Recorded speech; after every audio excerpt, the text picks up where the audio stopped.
風冷冷，獨回舊往事前尋。今日咧就2026年嘅第一日啦，見唔見到呢啲煙花嗰啲殘骸啊？好污糟，講真，即係相對嚟講係冇素質嘅。但係咧，亦都反饋咗一個問題咧，我哋依家現時海邊咧係都好多人都中意啲咁嘅環境嗱。尋晚咧就基本上10點零鐘啦，就已經開始有啲人放煙花。最主要就係啲即係啲屋企大人帶埋啲小朋友啦。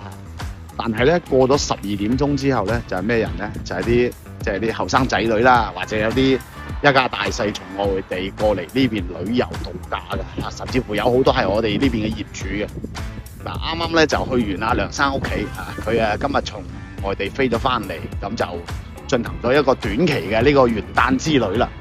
呢條街咧其實講真啊，往日咧就好清靜嘅，因為咧始終係即係合正東部灣呢邊就相對嚟講佢個商業配套會差啲，咁就居住嘅人就唔係咁多。但係今日大家睇翻，見唔見到路邊嘅車輛，同埋依家現時呢個棧道上邊啲人流啊，見唔見到呢啲人咧係自己開咗部私家車，跟住帶咗啲即係啲自己嘅食物過嚟，係即係當係度假啦咁嘅形式嘅。海灘邊咧亦都好多人釣魚。我哋再去睇翻前面嗰間 coffee shop 依家今日咧就好多啲外地遊客揸部車過嚟喺度享受緊一個自然嘅風光景觀。因為元旦假期咧，內地係放3日假嘅。你話去得遠咧，又驚住路面塞車，咁頭尾一日塞喺條街嗰度，最多係玩1日嘅啫。所以好多即係喺周邊城市啲居民咧，都即係過嚟呢邊旅遊度假啦。咁依家嘅酒店咧，喺呢個元旦期間咧，就去到差唔多500幾到600蚊嘅，貴嘅去到差唔多1000零啲蚊都有嘅嚇。好多人吧，見唔見到啊？所以就真係即係其實有冇人氣咧，自己評估啦嚇。當然呢邊嘅區域咧有2 part 人群啦，第一個就係即係旅居嘅好似我哋所講嘅，即係嗰種叫候鳥式生活嗰班人另外一班咧就係香港人。香港人咧就大多數係因為即係退休啦，或者係養老嘅形式過嚟內地邊居住啦，所以變成咗就係喺呢個假期入邊咧就唔同嘅城市嘅群體湊埋一齊咧，就啲人係特別多嘅。今日中午亦都同阿大 B 哥佢哋去咗嗰個旺記嗰度齊娃娃7、8個人去食嘢。咁咧基本上旺記嗰啲茶位咧就已經滿晒㗎啦，因為好多旅居嘅或者過嚟旅遊度假就中午揾地方食飯。價位咧就略略比之前係貴咗啲嘅，原因係咩咧？因為嗰個叫做假期咧，元旦咧佢哋係打啲優惠嘅，跟住所以就即係整體嚟講佢嘅呢個價位係高咗。我哋依家仲驚緊個問題就係過年期間人會唔會更加眾多不過大家一致認為肯定會因為隨住呢幾年嘅經濟一般啦下行嘅原因好多人都中意即係嗰種輕鬆自在嘅生活費事咁內捲出邊外圍仲有人好多玩緊啲橡皮艇嘅。呢邊啲街道咧就非常之即係有人氣啦。你冇理佢年紀大又好，年紀細又好，起碼首先有一個問題，啲人中意呢邊嘅環境。所以到底十里人灘好唔好咧？咁見仁見智啦你覺得佢清靜冇咩商業配套，咁講真啦，可能你年紀比較後生中意嗰種好熱鬧嘅地方。但係相反咧，揀得呢邊買得呢邊啲好多客咧係中意佢呢邊即係望翻大海舒適嘅嗰種休閒生活。咁整體嘅依家呢個環境咧係更加適合於即係中意清靜少少即係當然你話完全冇人氣係假嘅。跟住商業配套咧，包括食肆嗰啲之類嘅，即係嗰個店鋪咧都會比較多咗。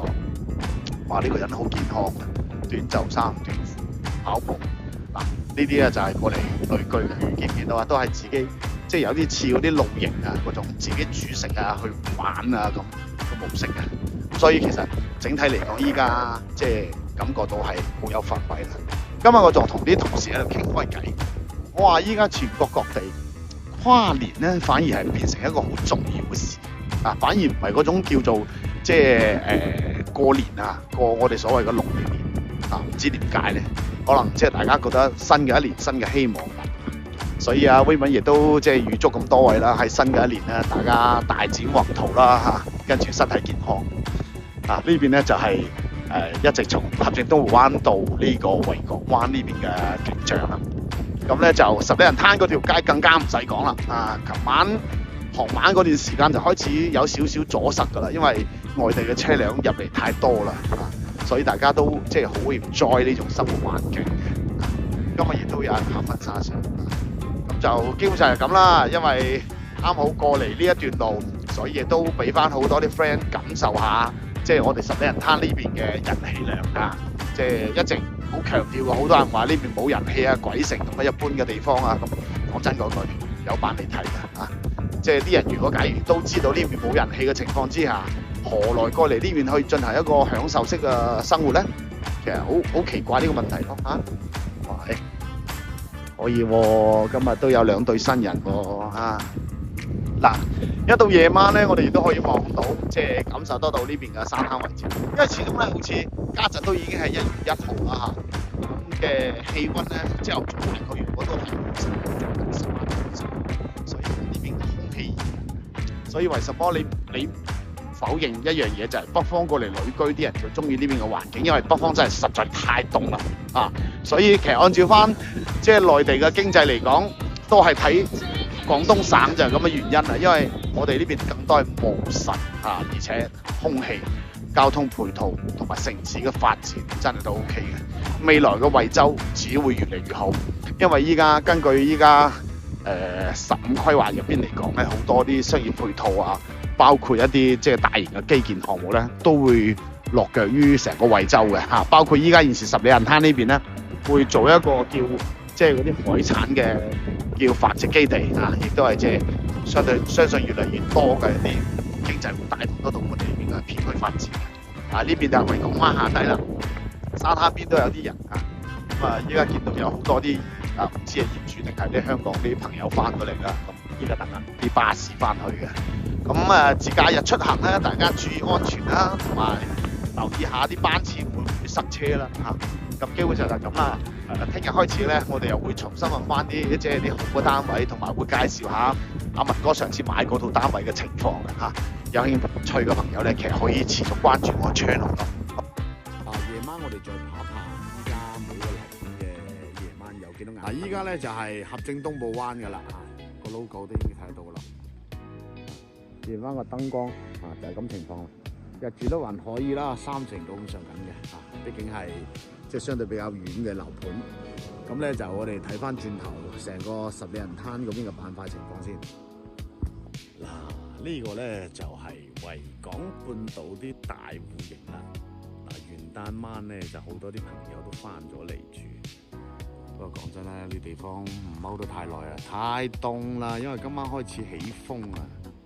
嗱，呢個位咧就係小徑灣到維港灣之間嘅燈火啦，好靚啊！仲有放煙花。睇下多唔多人住咧？唔知啊，你自己諗咯。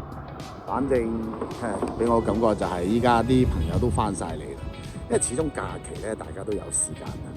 係啊，都係唔可以講太耐啦，因為今晚起風。突然間諗起張國榮一首歌。風冷冷，獨回舊往事前尋。好啦，係咁先啦 ，Happy New Year，拜拜咁多位。了解咗咁多，點個關注先嚟。